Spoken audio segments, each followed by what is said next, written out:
غور سے سنو اے انسان، موت سے پہلے ہی ہمیں مرنا ہوگا۔ دنیا تم سے سوال پوچھے گی، تم کیا کہو گے، کیا پہنو گے، تم کہاں جا کے رہو گے؟ تو تمہیں اس طرح جواب دینا چاہیے، میں کفن پہنوں گا اور میں اپنی قبر میں جا کے رہوں گا۔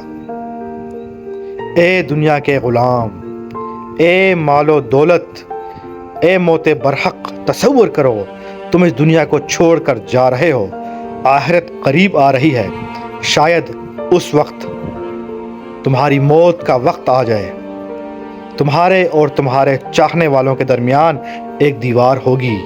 ذرا سوچو، تمہاری قبر کھودی جا رہی ہے، کیا اب بھی تم اپنے عزائم کے پیچھے بھاگو گے؟ تمہارے عزائم خواہ کیسے بھی ہوں، تمہاری قسمت تمہیں ڈھونڈ لے گی۔ کوئی بھی دنیا کو اپنے مقدر تلاش کیے بغیر نہیں چھوڑتا، مرنے والے کبھی فرار نہیں ہو سکتے۔ ذرا دیکھو، کائنات ہر لمحہ حیات نو میں ہے، یہ نہ مرتی ہے اور نہ ہی ختم ہوتی ہے۔ ماں، اولاد، اگر آپ بیج کو اگائیں تو وہ ہمیشہ اگت کے رہے گا۔